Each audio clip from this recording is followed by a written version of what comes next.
Bien, donc on commencera par les deux paramètres petit a et petit b.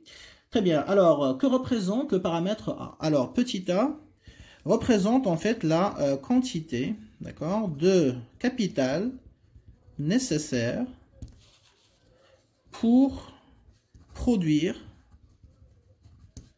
une seule unité d'output. Combien j'ai besoin de capital pour produire une unité d'output. Et quand je parle de capital, c'est dans le sens général, hein, donc, parce que souvent les étudiants ils pensent capital c'est l'argent, le capital financier. Non, donc ici on parle de capital avec toutes ses formes, hein, d'accord, les machines, les équipements, les outils, etc. Donc combien il me faut utiliser de machines, d'équipements, etc. pour produire une seule unité d'output. Donc ça veut dire quoi? Ça veut dire que si je traduis mathématiquement, donc A est égal à K, c'est la quantité de capital nécessaire pour que, bien sûr, Q soit égal à 1. Voilà un petit peu la définition. Combien j'utilise de machines, d'unités de capital pour que Q soit égal à 1. Alors, je sais pas, je prends un petit exemple, rapidos. Donc, si, par exemple, pour produire... D'accord? Pour produire 10 chemises, ok? Un exemple basique. Je suis producteur, j'utilise par exemple, hein, donc imaginons, j'utilise 20 machines, ok? À quoi est égal petit a?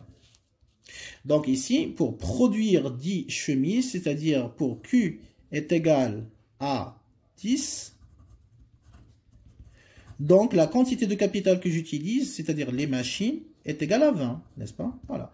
Pour produire 10 chemises, Q est égal à 10, quantité de capital est égale à 20, n'est-ce pas? Très bien. Alors, à quoi est égal A? Donc, A, c'est quoi? C'est A est égal à K, tel que Q est égal à 1. Donc, pour avoir la quantité de capital nécessaire pour obtenir une seule chemise, qu'est-ce que je fais? Ben, je vais prendre, bien évidemment, hein, donc... chaque chemise, hein, donc j'ai besoin de bien sûr de deux machines. Hein. Et donc on va prendre la quantité de capital que vous avez ici, hein, donc les machines, total 20, et on va les diviser par 10. Et donc ça va nous donner combien, hein, donc on utilise de machines pour produire une seule chemise. C'est un petit peu la règle de 3, bien évidemment, d'accord? Donc petit a, hein, est égal à 20, bien sûr, sur 10 est égal à 2. C'est-à-dire que pour produire pour Q est égal à 1, une chemise, eh bien la quantité de capital doit être égale à 2. Donc A, attention, ce n'est pas la quantité d'output, d'accord? A, c'est une quantité d'input, c'est la quantité de capital, hein, je l'ai mis dans la définition ici, c'est la quantité de capital, donc c'est une quantité d'input. C'est très important parce que pas mal d'étudiants par expérience, le jour de l'examen, ils mélangent un petit peu entre l'input et l'output dans les questions. Donc c'est très important de savoir à quoi correspond le paramètre. Est-ce que c'est une quantité d'input ou est-ce que c'est une quantité d'output? Donc si déjà vous ne commettez pas d'erreur à ce niveau-là, bien sûr je vous garantis que vos réponses seront correctes par la suite. Donc ça vous posera pas de problème. Ok? Très bien. Donc voilà pour petit a. C'est la quantité de capital pour que Q est égal à 1. Ben, de la même manière, par analogie, donc B, c'est la quantité de travail, donc L, d'accord, nécessaire, n'est-ce pas, pour produire ou pour obtenir, pour changer un petit peu, une unité d'output. Je vais décaler un petit peu comme ça, voilà. Pour obtenir une unité d'output. Autrement dit, petit b, c'est une quantité d'input aussi, pareil, hein, donc c'est une quantité de travail. B, c'est la quantité de travail pour que, ok, pour que Q soit égal aussi à 1. D'accord? Très bien. Donc, on va encadrer ça. Alors, petit exemple. Imaginons toujours pour produire 10 chemises. D'accord? J'ai besoin, ou là, on a besoin, d'accord, de 10 ouvriers, n'est-ce pas? À quoi est égal petit b? Bah, pareil, ici, hein, donc Q est égal à 10 chemises. Donc L, grand L, hein, donc la quantité totale, donc on a besoin de 10. Alors, pour produire une seule chemise, hein, donc c'est la définition de B. Donc, B, bien sûr, ça sera égal à 10 sur 10. Hein. Je divise la quantité totale de l'input, c'est-à-dire le travail qui m'intéresse ici, par la quantité d'output. Et donc, ça me donne 1. Donc, ça veut dire quoi? Ça veut dire que pour Q est égal à 1, ben, il faut que L soit égal à 1. Pour produire une chemise, j'ai besoin d'un seul ouvrier, chaque chemise. D'accord? Très bien. Donc, voilà un petit peu pour les définitions des deux paramètres A et B. Donc, notez que A et B sont toujours supérieurs à 0. Donc, si vous avez, par exemple, le jour de l'examen, vous calculez A et B et vous trouvez des valeurs négatives, ça veut dire que vous êtes trompé. Donc, il y a une erreur quelque part, vous devez impérativement, obligatoirement, refaire votre calcul parce qu'il ne peut pas être négatif. C'est comme les prix, hein, les quantités, comme on a déjà vu au premier semestre. Très bien. Alors maintenant, je vais m'intéresser au rapport de K sur A. C'est quoi? Quelle est sa signification? Alors, K sur A n'est pas, même si je prends la quantité de capital ici, et je la divise par 1, ce n'est pas une quantité d'input. C'est là où, effectivement, les étudiants, ils mélangent, d'accord? Donc, A et B, A, c'est la quantité de capital pour que Q est égal à 1. B, c'est la quantité de travail pour que Q est égal à 1. Mais K sur A, d'accord? Même si ce sont des quantités de capital que je divise, ce n'est pas la quantité de capital, c'est une quantité d'output. C'est la quantité d'output, d'accord? Que l'on obtient, d'accord? Que l'on obtient, donc obtenu, que l'on obtient avec la quantité totale le stock total du capital, avec le capital total. Ok? Donc, si je prends toute la quantité de capital que j'ai au sein de mon entreprise et je la divise par petit a, je vais obtenir la quantité d'output que je peux obtenir avec tout ce capital. D'accord? Voilà. Donc, K sur A n'est pas une quantité de capital. Voilà, je le mets ici. Alors, attention. D'accord? Je le mets ici. K sur A, ce n'est pas une quantité de capital. C'est une quantité d'output. Donc, K, je le mets ici. K sur A est égal à la quantité d'output. Donc, je vais mettre Q. Que j'obtiens avec quoi? Avec le capital total. Voilà. Retenez bien ça.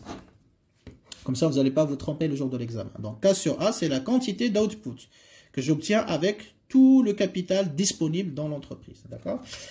Très bien. Donc, j'espère que c'est clair pour tout le monde. Hein. Donc, par exemple, si A est égal à 3, ok? Ça veut dire que A est égal à 3, ça veut dire quoi? Ça veut dire qu'il me faut 3 unités de capital pour produire une unité d'output. Imaginons que je produis toujours des chemises. Donc, A est égal à 3. D'accord? Imaginons que j'ai K, c'est-à-dire total, qui est égal à 15 machines, 15 unités. Donc, si je divise K sur A, donc le nombre total de machines qui est égal à 15, pour simplifier, donc on utilise juste les machines, 15 sur 3, donc je vais obtenir 5. Alors 5 c'est quoi? Est-ce que ce sont des machines? Non. Ce sont des chemises. Pourquoi? Parce que je divise 15 chemises par 3 chemises, ça veut dire quoi? Ça veut dire 3 chemises nécessaires pour produire une unité d'output. Eh bien, ça veut dire qu'avec 15 machines, je peux produire 5 chemises, puisque pour une chemise, il faut 3 machines. Et donc, c'est 5 chemises. Donc, j'espère que c'est clair. Donc, je répète encore une fois. Donc, s'il me faut 3 machines pour produire une chemise, si je divise 15 machines par 3, eh bien, ça veut dire que je peux obtenir 5 chemises. Donc, 15 sur 3, ce n'est pas la quantité de capital, c'est la quantité d'output, c'est-à-dire ici, dans notre exemple, les chemises. Très bien. Alors, on continue. Alors, maintenant, avec L sur B, c'est à peu près le même raisonnement. Donc, L sur B, c'est la quantité d'output, encore une fois. Donc, c'est de l'output, quantité d'output obtenue avec quoi? Avec le nombre total de personnel, d'ouvriers. D'accord? Le nombre total d'ouvriers, on va dire, de travailleurs, peu importe. Okay? Donc, si je prends tous les travailleurs que j'ai dans mon entreprise, ok, et je divise par petit b, je vais obtenir la quantité d'output, hein, donc correspondante. Donc, c'est la quantité d'output qu'on peut obtenir avec le nombre total de travailleurs. Donc, encore une fois, ici, attention, donc L sur B, ce n'est pas une quantité de travail. Ce n'est pas la quantité de travail. Au contraire, L sur B, c'est la quantité d'output que je peux obtenir avec le nombre total de travailleurs. Donc, QL. Voilà. Donc, dans la fonction Lie entière que vous avez, L sur B, K sur A, donc vous avez deux niveaux d'output. C'est ça, hein, la conclusion ici. C'est que vous n'avez pas un seul niveau d'output. C'est ça un petit peu la particularité de la fonction Lie entière par rapport à la fonction Cobb-Douglas et la fonction linéaire. La fonction linéaire, la fonction Cobb-Douglas, vous avez toujours un seul niveau d'output. Or, ici, vous avez deux niveaux d'output. Et donc, la question qui se pose maintenant, c'est lequel il faut choisir. Si j'ai deux niveaux d'output différents, si j'ai le même niveau d'output, Q de K est égal à Q de L est égal à 10, le problème ne se pose pas. Donc, Q final, l'output final, c'est 10. Mais si j'ai par exemple Q de K est égal à 10 et Q de L est égal à 20, lequel je vais choisir? Ben là, il y a une question à laquelle il faut répondre. C'est là où effectivement intervient l'opérateur minimum. Et bien sûr, minimum, ça veut dire le plus petit. Donc, si on a deux niveaux d'output qui sont différents, d'accord, dans la fonction Lie entière, qu'est-ce qu'on choisit? On choisit le plus petit. On ne choisit pas le plus grand. Alors, bien sûr, ça peut vous sembler paradoxal parce que on a déjà expliqué au premier semestre que ce soit le consommateur ou le producteur, les deux sont rationnels. Donc, rationnel, ça veut dire quoi? Le consommateur, il cherche toujours à consommer plus, n'est-ce pas? Avoir le maximum de satisfaction. Le producteur, pareil, il cherche à avoir le maximum de profit, donc il doit produire plus. Donc normalement, il doit choisir la quantité la plus élevée. Alors pourquoi on choisit la quantité la plus petite? Eh bien parce qu'il y a une raison qu'on va découvrir ensemble tout de suite. D'accord? Très bien. Donc, ici, donc K, je récapitule, K sur A, donc c'est Q de K. Et L sur B, c'est Q de L. Okay. Donc, la fonction Lie entière possède deux niveaux d'output qui peuvent être différents. Dans ce cas, c'est-à-dire lorsque les deux niveaux d'output sont différents, dans ce cas, on choisit le plus petit. Question, pourquoi? Donc on va répondre à cette question qui est très très importante, d'accord? Très bien. Alors, min, donc je mets d'abord la définition de min, hein, donc min, hein, l'opérateur que vous avez, hein, donc dans la fonction Lie entière, veut dire minimum. D'accord, veut dire minimum. Ça veut dire quoi? Ça veut dire que on choisit le producteur choisit toujours la quantité d'output, c'est-à-dire entre Q de L et Q de K, la plus petite, la quantité inférieure tout simplement, la quantité la plus petite, d'accord? Très bien. Alors, la question qu'on a posée, c'est pourquoi la quantité la plus petite, lorsqu'on a deux niveaux d'output qui sont bien sûr différents, hein? Donc, on est toujours dans le cas d'input complémentaire, ok? Et avec deux niveaux d'output différents, donc le producteur va choisir le niveau le plus petit. Très bien. Alors, ça peut bien sûr être un petit peu, je dirais, perçu comme étant un petit peu contradictoire avec l'hypothèse de la rationalité, mais on va démontrer que c'est tout à fait rationnel, ok? Très bien. Alors, pour justement donc expliquer ça, pourquoi on choisit minimum, la valeur la plus petite, eh bien, tout simplement, hein, donc je vous donne un petit peu la réponse de manière synthétisée, après on va détailler la démonstration. Tout simplement parce que quand vous avez deux niveaux d'output, hein, donc l'un est grand et l'autre est petit, d'accord? On choisit le niveau d'output inférieur. Pourquoi? Parce que tout simplement, si on choisit le plus grand, bien sûr, avec un facteur, on aura suffisamment d'un facteur pour produire ce niveau d'output, mais on va avoir l'autre facteur où sa quantité va être insuffisante, d'accord? Imaginons que c'est le capital qui nous donne la quantité d'output la plus élevée. Donc, ça veut dire que le travail nous donne la quantité la plus petite. On choisit la quantité d'output donnée par le travail. Pourquoi? Parce que si on choisit la quantité de capital, la quantité d'output qui est donnée par le capital, c'est-à-dire la quantité la plus élevée, eh bien, on va avoir suffisamment de capital pour réaliser cette production, mais on va pas avoir suffisamment de travail pour atteindre cette quantité. Et donc, même comme les facteurs sont complémentaires et sont utilisés dans une proportion fixe, donc, on ne peut pas remplacer l'un par l'autre. Par conséquent, donc, je ne peux pas réaliser, d'accord, le niveau d'output le plus élevé. Et donc, le seul choix qui me reste, bien sûr, c'est la quantité d'output la plus petite. Et c'est pour ça qu'on choisit le min, donc la quantité inférieure, à cause de l'insuffisance de l'un des deux facteurs, tout simplement, d'accord? Donc, parfois, c'est le capital, parfois, c'est le travail, suivant, bien sûr, les données de l'exercice. Donc, on va prendre un exemple, c'est le plus simple, ok? Soit Q. Et à travers cet exemple, on va faire la démonstration, bien sûr. Donc, min de K sur 3 et L sur 5. D'accord? Voilà notre fonction Liontiev. Très bien. Alors, on va faire justement notre lecture, notre interprétation, comme on a fait dans les exemples précédents pour les autres fonctions. Alors, le chiffre 3. Donc, 3, c'est le chiffre, d'accord, qui est associé ou par lequel on divise la quantité de capital. Donc, c'est petit a, toujours, parce que K divise A.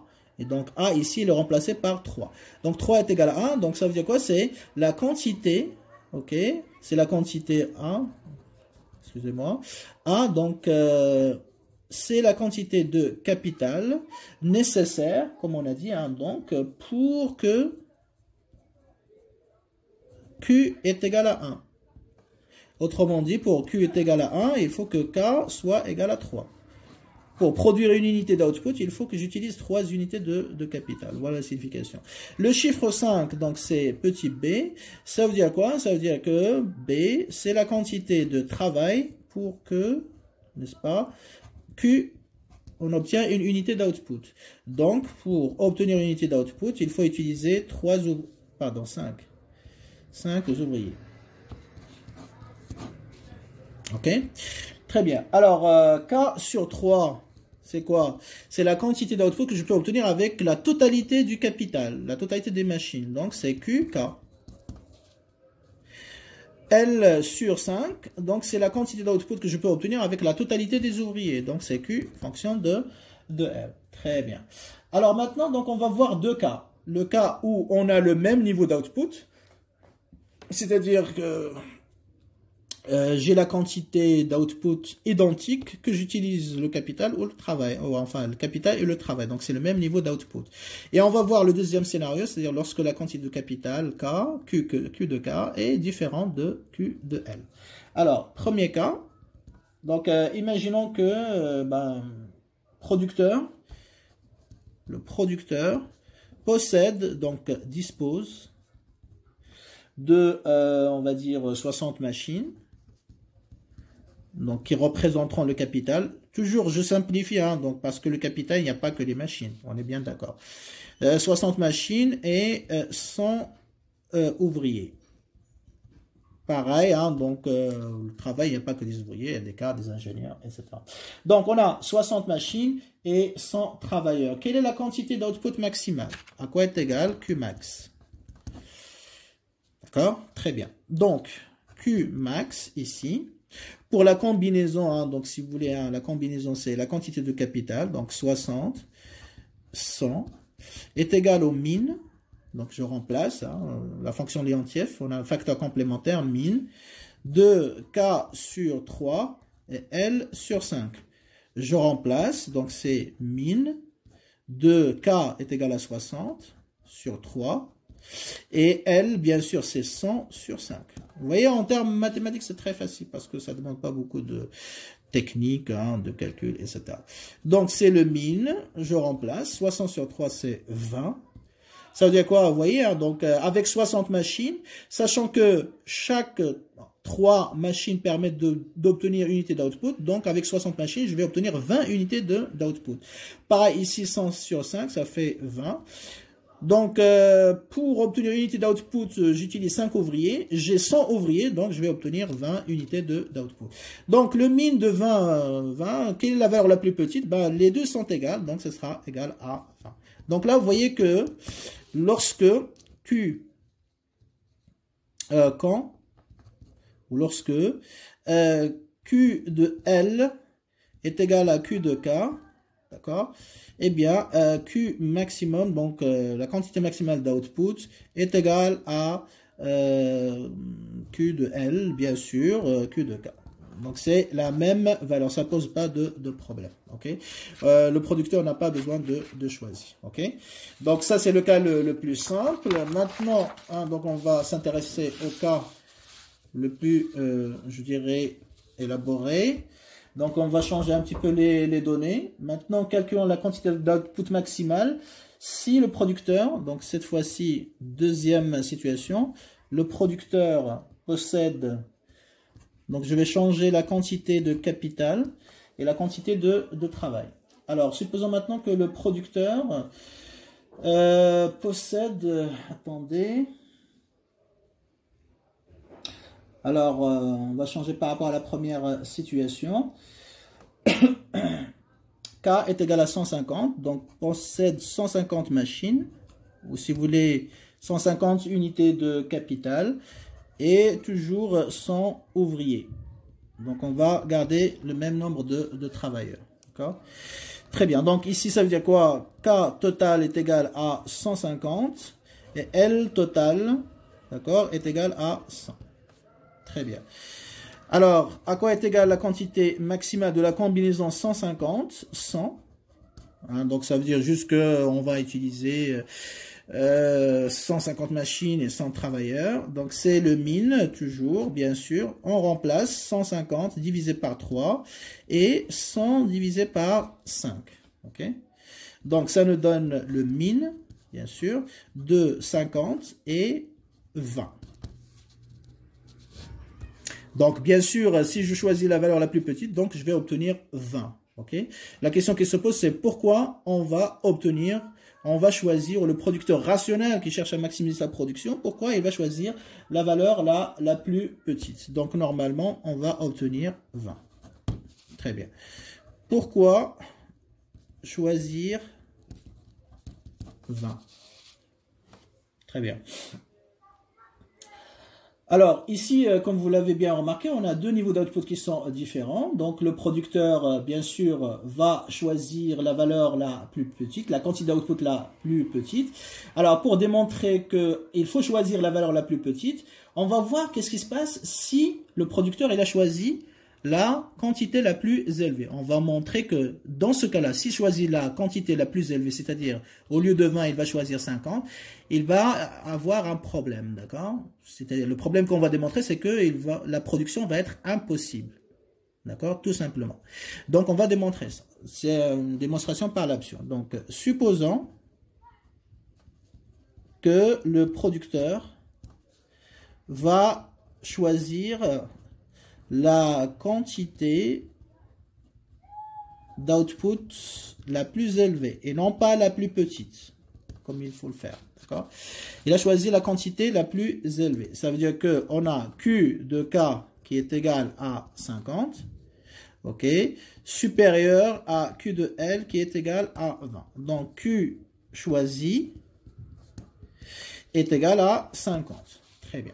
Donc, imaginons que le producteur il a choisi de produire 50 chemises.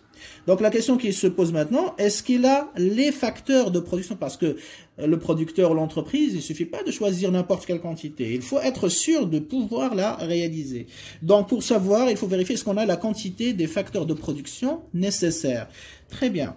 Alors, j'ai choisi de produire 50 chemises. Est-ce que j'ai le capital nécessaire pour produire 50 chemises? Est-ce que j'ai le nombre de travailleurs nécessaire suffisant pour produire 50 chemises? Très bien. Donc, je vais vérifier pour le capital. Alors, Q est égal à 50. Combien il me faut de capital? Très bien. Donc, j'ai K sur A. Je mets cette relation. K sur A est égal à 50 puisque Q de K est égal à 50, n'est-ce pas? Très bien. Donc, K sur A, je remplace, est égal à 50. Qu'est-ce que je cherche moi? K. Donc, K est égal à quoi? A fois 50. Donc, je remplace. A, pardon, c'est 3 fois 50, ça fait 150. Donc, pour Q produire 50 chemises, il faut que K soit égal à 50. Le producteur, donc je regarde, il a combien? Effectivement, il a 150 machines, donc il n'y a pas de problème. Donc le producteur a 150 unités de capital. Donc ça veut dire quoi? Ça veut dire que le capital, il est suffisant. Donc il a suffisamment de machines pour Q est égal à 50. Donc là, côté capital, ça ne pose pas de problème. Donc il a ce qu'il faut. Il a suffisamment... D'accord, suffisamment de machines pour produire donc 50 chemises. Maintenant, on va voir est-ce que effectivement il a suffisamment d'ouvriers. D'accord. Donc on a Q est égal donc à 50. Ok. On va voir combien il faut de travail. Quel est le travail nécessaire? Voilà. Quel est le travail nécessaire pour produire 50 chemises? Donc pareil, je reviens. Donc on a L sur B. La quantité d'output que je peux obtenir avec L est égale à 50, puisque c'est 50 qui a été choisi, on a fait l'hypothèse. Donc cela implique que L est égal à B fois 50. Je remplace, ça fait 5 fois 50, est égal à 250. Donc pour Q est égal à 50, il faut L 250 ouvriers. Or, le producteur, il a combien? Or, le producteur dispose seulement de 100 travailleurs. Ça veut dire quoi? Ça veut dire que elle est insuffisante pour Q est égal à 50. Donc, Q est égal à 50 devient impossible à produire. Tout simplement, je n'ai pas les ouvriers nécessaires. Suffisamment d'ouvriers pour la produire. Donc, impossible à produire. Donc, Q est égal à 50. Donc, c'est un choix impossible. Par conséquent, eh bien, le producteur choisira donc Q qui est égal à 20. C'est-à-dire, il va choisir la quantité la plus petite. Voilà un petit peu notre démonstration. Donc là, vous voyez que même si je voudrais aller dans le même sens concernant le producteur qui veut maximiser sa production, eh bien, s'il a deux niveaux d'output qui sont différents, avec des facteurs complémentaires, donc il ne peut pas remplacer l'un par l'autre. Par conséquent, eh bien, s'il choisit la quantité la plus élevée, il va lui manquer un des deux facteurs pour réaliser cette production. Donc, un des deux facteurs va être insuffisant pour réaliser et donc produire cette quantité qui est la plus élevée. Par conséquent, puisque la quantité la plus élevée elle est impossible à produire, donc il va se contenter de produire la quantité la plus petite. Et c'est la raison pour laquelle donc on choisit la quantité la plus petite. Donc le min de K sur A et de L sur B. Voilà un petit peu donc la raison pour laquelle la quantité d'output la plus petite, donc elle est toujours choisie, tout simplement parce qu'il y a un des deux facteurs qui va être insuffisant pour réaliser la production la plus élevée. Alors bien sûr, dans l'examen, si vous avez cette question, calculer Qmax, vous n'avez pas besoin de faire toute la démonstration. Donc vous allez juste faire le calcul et après choisir la valeur la plus petite directement. D'accord? Très bien. Donc dans notre exemple ici, le travail il est insuffisant, d'accord? Mais parfois aussi ça peut être le capital. Donc c'est pas toujours le travail. D'accord? Donc de manière générale, donc si on a K sur A supérieur à L sur B, d'accord? Donc Q de L, la quantité d'output que je peux obtenir avec le capital est supérieure à celle que je peux obtenir avec le travail. Donc Q, dans ce cas-là, sera égal à quoi? Sera égal à la valeur la plus petite. Ok? L sur B. Ok? Et ici, effectivement, c'est L qui est insuffisant. C'est L qui nous handicape. D'accord? Si maintenant j'ai K sur A qui est, je dirais, inférieur à L sur B, d'accord? Dans ce cas, la quantité d'output sera égale à K sur A. Pourquoi on choisit la quantité la plus petite? Parce que le capital, il est insuffisant. Donc, même si je voudrais produire la quantité la plus élevée, c'est-à-dire L sur B, Donc, j'aurai suffisamment de travail, mais le capital sera insuffisant. Et ici, même si j'ai envie de produire la quantité la plus élevée avec le capital il est suffisant, mais le travail, il est insuffisant, malheureusement. D'accord? Voilà un petit peu la règle hein, donc de décision de choix. D'accord? Très bien. Alors, finalement, dernière question, on terminera sur cette vidéo. Si la quantité, donc si Q est égal à 20, quelle est la quantité de travail, donc quelle est la quantité de L réellement utilisée, n'est-ce pas? Et quelle est la quantité de capital réellement utilisée? Donc ça aussi, ce sont des questions qui se posent l'examen dans ce type d'exercice. Alors, si le producteur il a choisi la quantité la plus petite, finalement, combien il aurait utilisé de travail et de capital? C'est ça la question, réellement utilisé. Donc, L utilisé. Comment on l'obtient? Ben, toujours, on a L sur B qui est égal à Q, bien évidemment. Donc, Q choisi, bien sûr, ici, c'est 20. Qu'est-ce que je cherche? Donc, L utilisé.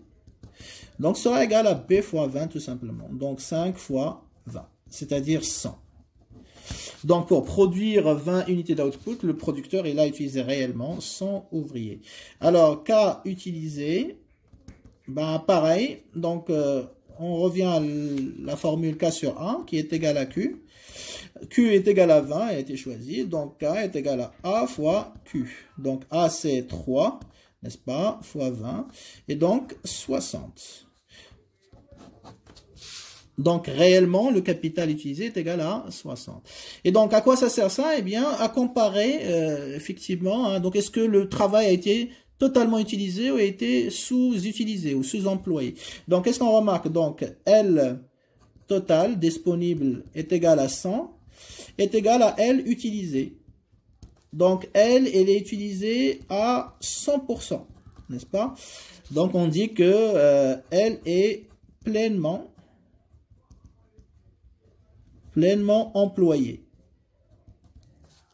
Alors, je prends le capital. Le capital total, j'ai combien? On a dit, je crois, 150.